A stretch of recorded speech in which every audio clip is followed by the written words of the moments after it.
Olá, tudo bem? Como vai você? Espero que você esteja bem, sempre bem. Nós vamos hoje, meu querido aluno, minha querida aluna, dar continuidade aí ao estudo desse espaço rural brasileiro, algumas características do nosso campo. A gente vem trazendo aí diversas dessas características nas nossas últimas aulas, né? A última aula, principalmente aí, eu procurei dar uma olhadinha aí com você a respeito de algumas características que, por assim dizer, existem no Brasil.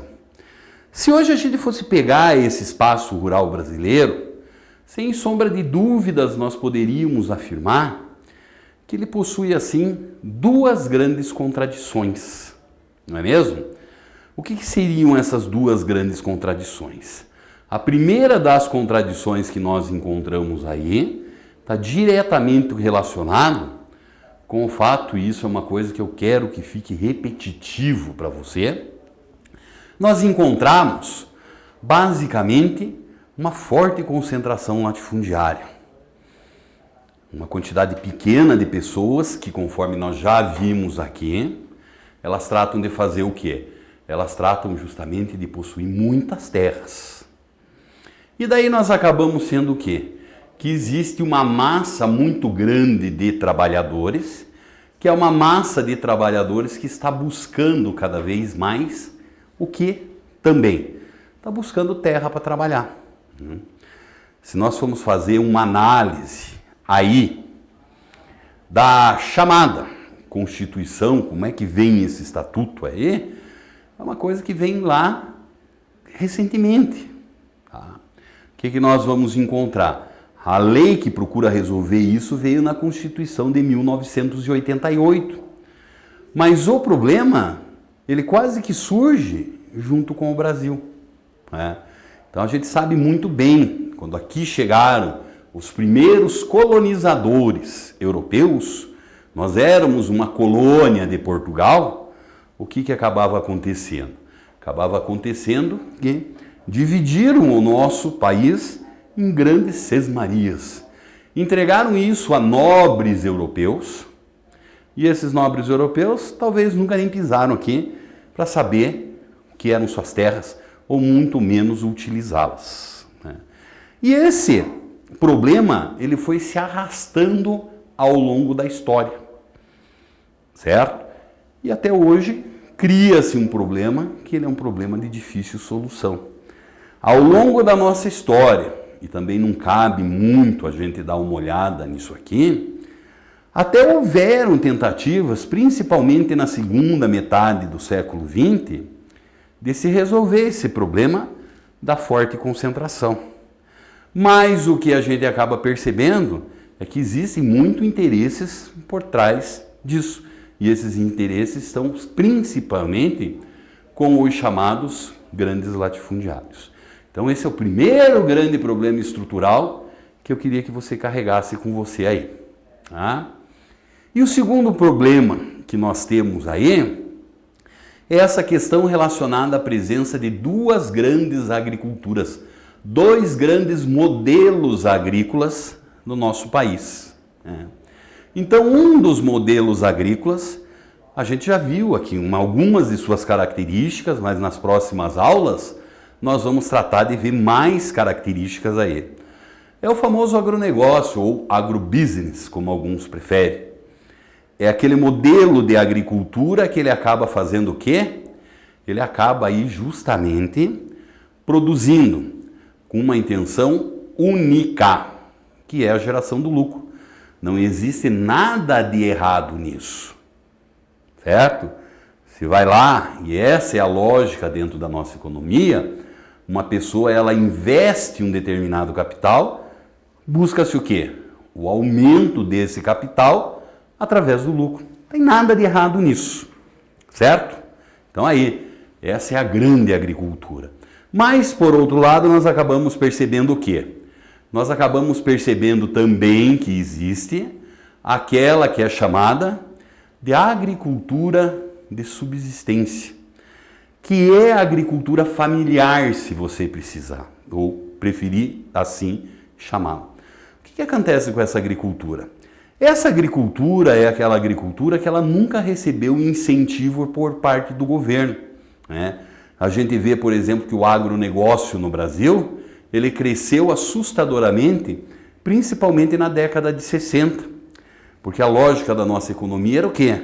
Importar, exportar é o que importa. Então nós temos que exportar, exportar e exportar.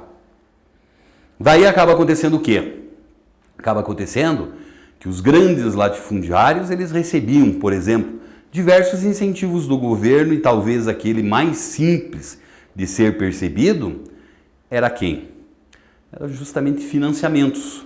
Os bancos, e principalmente os bancos do governo, que são chamados de bancos estatais, eles tinham sua porta aberta. Então eles puderam propiciar o quê? Propiciar justamente aí o desenvolvimento dessa agricultura. E o problema que nós encontramos está no pequeno agricultor. O que acontece com esse pequeno agricultor? Ele raramente, hoje até que não é tão assim, mas ele raramente vai receber incentivos por parte do governo, né? Se ele não recebe esses incentivos por parte do governo, automaticamente vai acontecer o que com ele? Vai acontecer justamente aí que ele não tem dinheiro, capital, para investir em uma tecnologia. E o investimento nessa tecnologia poderia tratar de fazer o quê? Fazer com que ele se desenvolvesse e passasse justamente a produzir mais e também aumentar a sua qualidade de vida, né? Tá, mas tudo bem. E para que serve isso? Qual é a intenção que o professor Rivaldo está levando para você até colocar a par dessa realidade que nós vivemos aí no campo brasileiro, né? A intenção que nós podemos perceber facilmente se encontra aqui nesse nosso slide, né? Então vamos dar uma olhadinha, fazer uma análise dessa tabela com muita calma. Então você pode perceber que é assim, ó. Brasil, principais produtos agrícolas e principal estado produtor. Ó. Então, nosso principal produto agrícola é a cana-de-açúcar. Não vamos ficar muito preocupados com produção em toneladas, que isso não ajuda a gente muito, né? E quem vai ser o maior produtor de cana-de-açúcar no Brasil? É, sem sombra de dúvidas, o estado de São Paulo. Por que é que esse estado de São Paulo produz, então, uma quantidade tão grande dessa cana-de-açúcar? Por duas razões.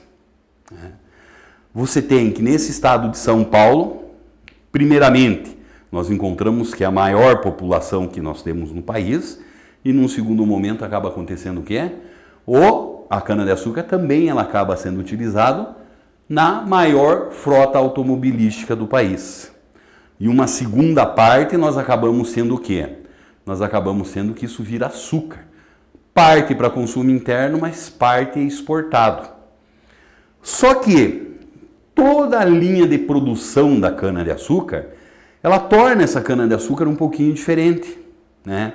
O que acontece? Por exemplo, você vai produzir soja. O sujeito vai lá, colhe a soja. Ele embarca ou carrega num navio que chega até o porto, carrega em um gigantesco outro navio que vai levar o quê? Para outro país. Com a cana não funciona assim. Com a cana você vai precisar de um complexo agroindustrial, né, que vai ser responsável por transformar esse produto.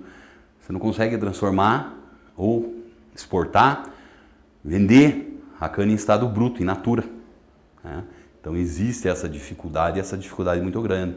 Então, como o estado de São Paulo ele é o estado que tem o melhor desenvolvimento, é ali que conseguiu se criar melhor estrutura da agroindústria para cana-de-açúcar.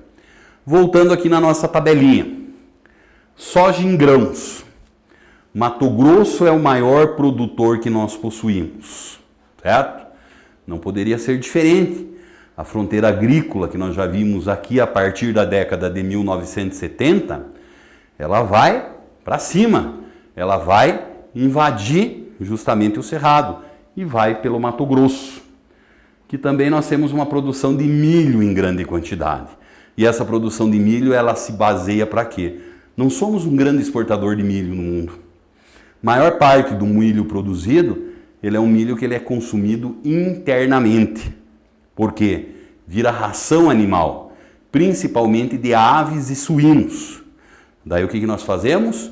Exportamos a proteína, a carne do frango, a carne do porco e assim por diante. Tá? Seguindo, perceba, só o terceiro produto muito produzido no Brasil, que é a mandioca, que ela é voltada para o mercado interno e ela é produzida onde? No Pará. Laranja, também em São Paulo, porque a laranja você não exporta ela, você tem que transformar ela no suco, então você vai precisar o quê? Do complexo industrial. Daí surge o arroz em casca, a banana, o trigo, o tomate e assim por diante. Então você perceba aquilo que eu chamei sua atenção. Os produtos que mais são produzidos são aqueles que vão gerar os maiores lucros. Além disso, nós temos aí, colheita de soja. Isso é o agronegócio. Olha o nível de desenvolvimento que nós temos dessas colheitadeiras aí. É justamente muito capital investido e assim por diante. Por favor, para nós encerrarmos a nossa conversa de hoje, eu gostaria que você fosse lá no seu livro e resolvesse os exercícios de 1 a 3 da página 255. Você sabe muito bem que esses exercícios vão te ajudar aí a reter muito melhor os conteúdos. Tudo bem? Tudo legal? Então tá bom. Um grande abraço para você.